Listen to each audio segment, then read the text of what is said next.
সৎভাবে নিজেকে একটা প্রশ্ন করুন তো, আপনি কি সারা মাস পরিশ্রম করেন কিন্তু মাসের শেষে এসে দেখেন আপনার পকেট আবারও খালি? আপনার মাথার মধ্যে কি প্রায়ই ঘুরতে থাকে একটা চিন্তা, এইভাবে চলতে থাকলে আমি কি কখনো পরিবারকে একটা নিরাপদ ভবিষ্যৎ দিতে পারবো? সবচেয়ে কষ্টের বিষয়টা কি জানেন? আপনি অলস নন, আপনি অযোগ্য নন, তবুও আপনার আর্থিক অবস্থার কোনো পরিবর্তন হচ্ছে না।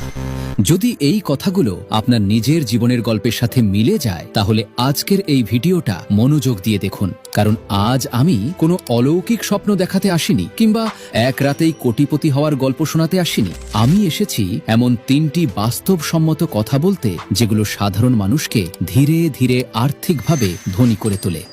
আপনারা অনেকেই আমাকে অনুরোধ করেছেন পরিশ্রম, সঞ্চয়, নতুন আয়ের উৎস এবং বিনিয়োগ নিয়ে একটি পরিষ্কার ভিডিও বানানোর জন্য।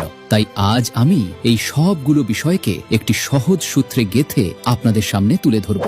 এই 3টি ধাপ যদি আপনি মনোযোগ দিয়ে দেখেন এবং নিজের জীবনে প্রয়োগ করেন, তাহলে আমি কথা দিচ্ছি আপনার আর্থিক অবস্থার পরিবর্তন হতেই হবে। চলুন শুরু করা যাক সেই যাত্রা, যা আপনাকে আর্থিক অনিশ্চয়তা থেকে বের করে আর্থিক স্বাধীনতার দিকে নিয়ে যাবে। ধাপ 1, পরিশ্রম ও সঞ্চয়, শক্ত ভিত্তি গড়ার কৌশল।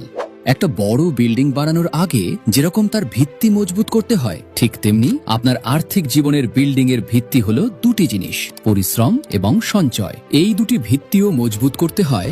প্রথমত পরিশ্রম। দেখুন, এর কোনো বিকল্প নেই। আপনি যে কাজই করছেন, হোক তা চাকরি বা ব্যবসা, সেখানে আপনার সেরাটা দিন। সৎভাবে পরিশ্রম করে যে টাকা আপনি আয় করছেন, সেটাই আপনার প্রথম এবং প্রধান শক্তি। কিন্তু এখানেই বেশিরভাগ মানুষ প্রথম ভুলটা করে। তারা ভাবে যত বেশি আয় করব তত ধনী হব, কিন্তু এটা অর্ধেক সত্য।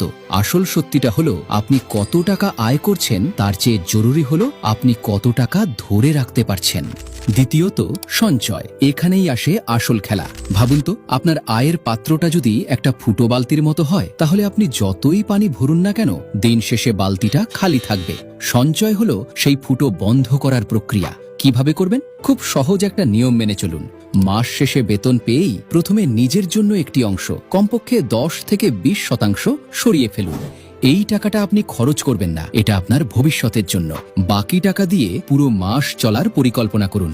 বিশ্বাস করুন, আপনি যখন এই ছোট্ট অভ্যাসটা শুরু করবেন, আপনি দেখবেন আপনার হাতে টাকা জমতে শুরু করেছে।